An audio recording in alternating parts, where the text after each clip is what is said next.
Buenos días amigos de La Gran Aldea, hoy es lunes 6 de julio y a partir de este momento las noticias más destacadas en www.lagranaldea.com.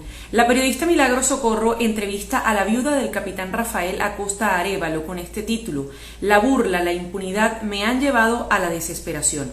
A un año de la muerte del capitán Rafael Acosta, fallecido mientras se encontraba detenido en la DGCIM, su esposa enfrenta las secuelas traumáticas de sus hijos, así como su desasosiego por los detalles que ha ido conociendo y la falta de justicia ante este crimen. Dice la viuda del capitán Arévalo, Valesca Pérez: a veces pienso que a nadie le importa lo que estamos padeciendo los venezolanos. También recomendamos el texto de Alonso Moleiro, su columna de opinión titulada hoy Reflexiones sobre el vicio venezolano del eterno recomienzo.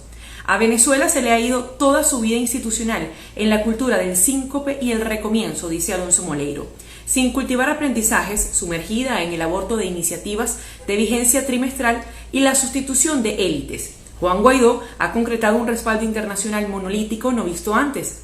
Los logros diplomáticos del momento deben ser cultivados con criterio de Estado y vocación de continuidad.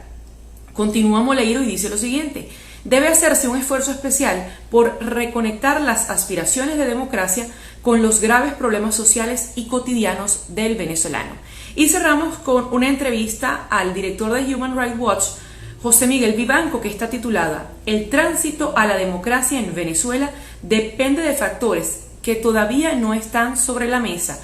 Cree que el pacto que hubo entre las partes en materia de ayuda humanitaria fue una decisión pragmática, pero extrapolar esta experiencia concreta al ámbito político no le parece acertado, pues el régimen de Nicolás Maduro ha dado reiteradas demostraciones de estar aferrado al poder. Esto lo dice el abogado José Miguel Vivanco, director para la División Américas de Human Rights Watch. Pero cuando son las 8:01 de la mañana, nosotros nos vamos a conectar con el abogado especializado en relaciones internacionales, Mariano de Alba, para hablar sobre lo que ocurrió la semana pasada en materia diplomática con el tema. Vimos a un Nicolás Maduro que amenaza al embajador de España en Venezuela por refugiar a Leopoldo López en su residencia, y también lo que ocurre con la embajadora de la Unión Europea, Isabel Brilante. Feliz día, Mariano, ¿cómo está? Hola Adriana, buenos días, ¿qué tal? ¿Cómo está? Muchísimas gracias por conectarse con nosotros a esta hora. ¿A qué atribuye ese revés que tiene Nicolás Maduro cuando primero expulsa a la embajadora y luego dice, bueno, hablé con Josep Borrell y no la vamos a expulsar?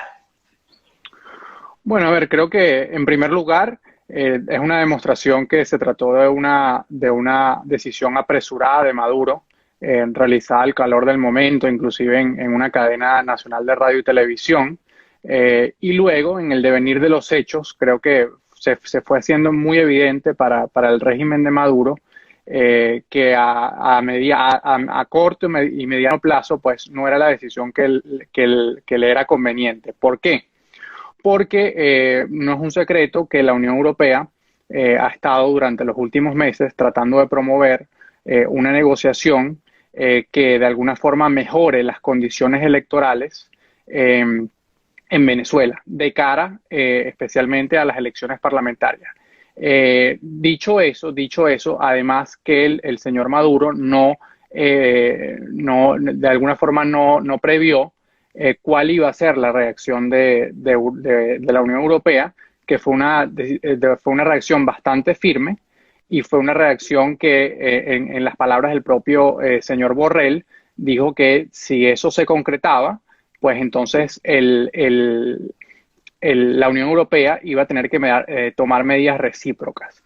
Y eso obviamente creo que también de alguna forma hizo que el régimen pensara su decisión. ¿Por qué? Porque justamente en Europa se da una situación muy particular, y es que la mayoría de los países de Europa, si bien reconocen a Juan Guaidó como presidente interino de Venezuela, siguen manteniendo relaciones diplomáticas no solamente con el régimen, sino con sus funcionarios que están acreditados y que en muchos casos están en los edificios o en las residencias que son propiedad del Estado venezolano.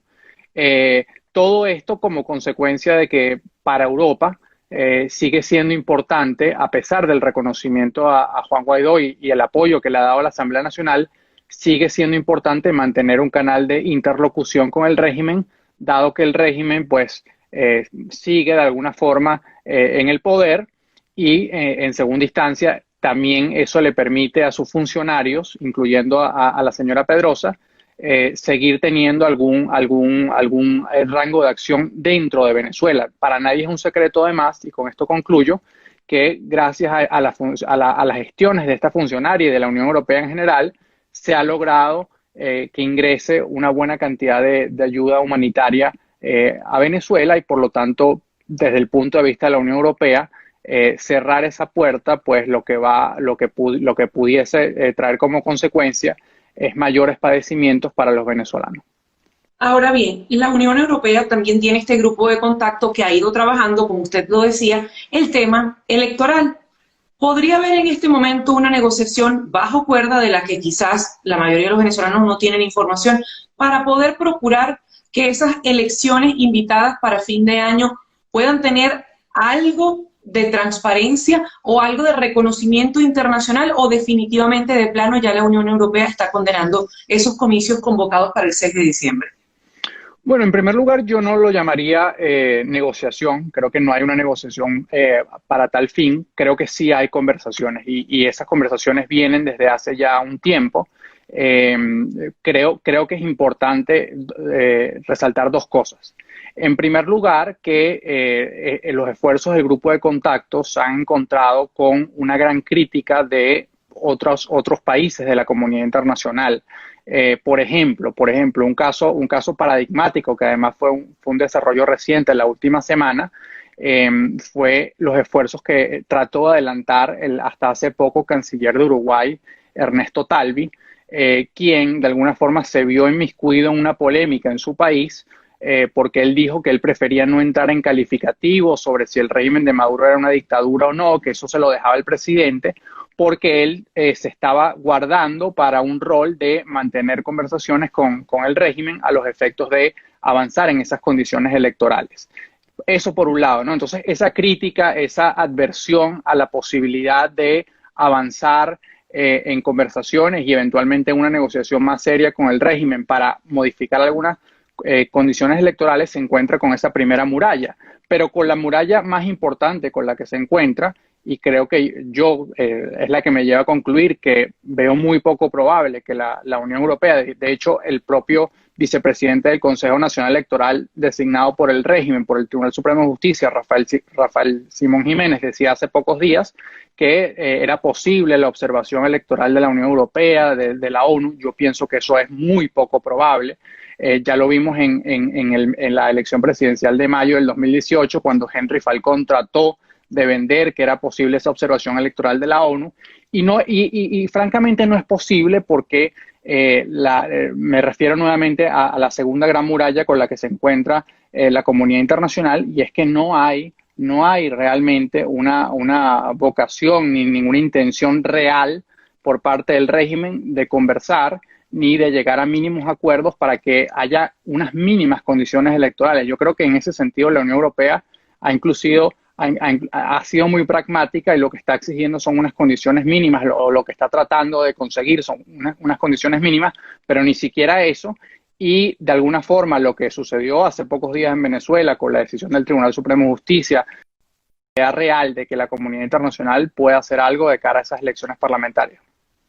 Ahora, Mariano, ¿se va a repetir entonces el escenario 2018 en el que la comunidad internacional dice que las elecciones, en el caso de las de 2018 fueron las presidenciales, pues no tenían carácter democrático? Vamos a ir a ese nuevo escenario, y ese escenario sigue manteniendo a Juan Guaidó como presidente interino. Es decir, ¿este gobierno interino puede seguir o puede mantenerse por cuánto tiempo más?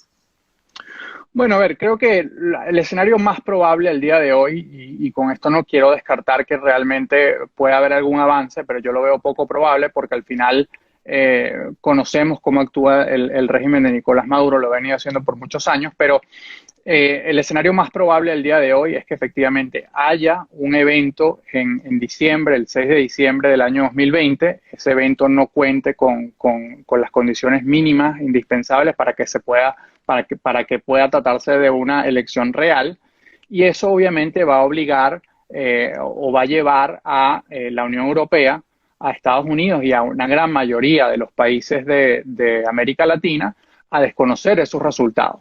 Eso por un lado, ¿no? Luego está el tema del reconocimiento a Juan Guaidó y a la Asamblea Nacional que fue electa en diciembre del 2015. Yo creo que sobre todo de parte de Europa hay bastante precaución y hay bastante, de alguna forma, temor, por usar una palabra que no es la más adecuada, pero de realmente decir, mira, sí, efectivamente hay que extender este mandato. Pero realmente lo que ha venido sucediendo es que el transcurso de los hechos ha llevado a la comunidad internacional a tener que adoptar ese tipo de decisiones. Si tú me preguntas a mí cuánto más puede extenderse ese reconocimiento a Juan Guaidó y a la Asamblea Nacional, la realidad es que mientras no hayan condiciones electorales y mientras no haya un evento electoral en Venezuela donde al menos una mayoría de los actores políticos, y con esto incluyo a los partidos del G4, realmente consideren que hay condiciones para unas elecciones libres y justas, pues va a ser muy difícil para la comunidad internacional reconocer eso y en consecuencia, de alguna forma, van a seguir dándole mucho peso a las acciones de la Asamblea Nacional electa 2015 y a las acciones de Juan Guaidó. Ahora, sí quiero decir algo que es muy importante. Eso tiene que venir acompañado de que esa Asamblea Nacional electa en el año 2015 y el propio Juan Guaidó sigan demostrando de alguna forma tangible que cuentan con el apoyo de una parte importante de la población venezolana. Y eso eventualmente tendrá que hacerse vía manifestaciones públicas, algunas convocatorias. Es decir, realmente no he pensado bien cómo pudiese hacer eso, pero sí pienso que va a haber presión para que, dado que transcurrió el lapso de la Asamblea Nacional, de alguna forma Guaidó y la Asamblea Nacional electa en el 2015 demuestren que siguen contando con el apoyo de la mayoría de la ciudadanía venezolana. Ahora, Mariano, otra cosa que se ha planteado es, si hay elecciones el 6 de diciembre, como ya se ha anunciado, pues el destino de Juan Guaidó podría ser un gobierno desde el exilio. ¿Usted cree eso o se va por la opinión de que se puede mantener acá haciendo política, entre comillas, desde la Asamblea Nacional, a pesar de que el gobierno va a tomar el Capitolio como lo tomó el pasado 5 de enero? ¿O podría tomar para no hacer una afirmación de ese tipo? Bueno, realmente el Capitolio ya está tomado. Es decir, la Asamblea Nacional desde principios de este año no ha podido debatir ni siquiera o ingresar al Capitolio. Pero dejando eso a un lado, yo creo que lo que está sucediendo específicamente es que la Asamblea Nacional y Juan Guaidó tienen un gran problema. Que primero, que es que conocen y saben que la medida en que si todos sus integrantes o el propio Guaidó salen al exilio, de alguna forma se hace muy cuesta arriba llevar adelante la labor primordial que está llamado a ser Guaidó y la Asamblea Nacional. ¿Cuál es? Básicamente es organizar a la población, es decir, organizar a la gran mayoría de los venezolanos que realmente quieren un cambio y quieren que la situación del país cambie y que la dictadura salga, y no solamente organizarlos, sino movilizarlos en pro de ese cambio. Y eso básicamente lo que significa es desplegar una estrategia que realmente haga más probable que la presión internacional ya existente, unida con una presión interna efectiva, pueda realmente desembocar en un quiebre de la alianza de gobierno, etcétera, etcétera. Eso es una posibilidad.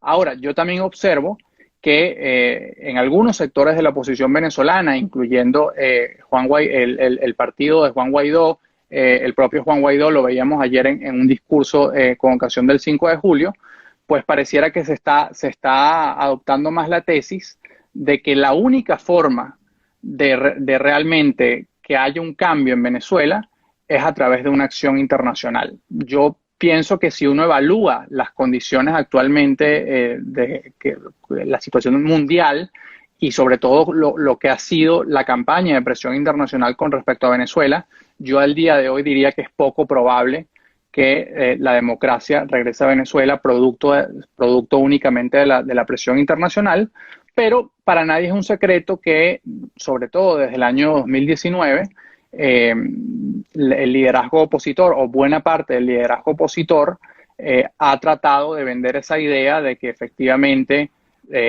lo internacional de alguna forma nos va a salvar y nos va a arreglar el grave problema en que está inmerso el país.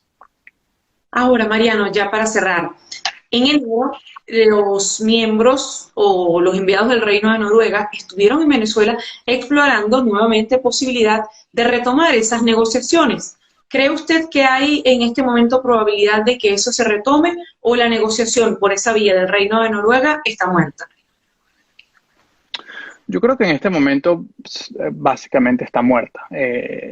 Realmente hacen falta dos cosas fundamentales para que eso pueda realmente tener vida.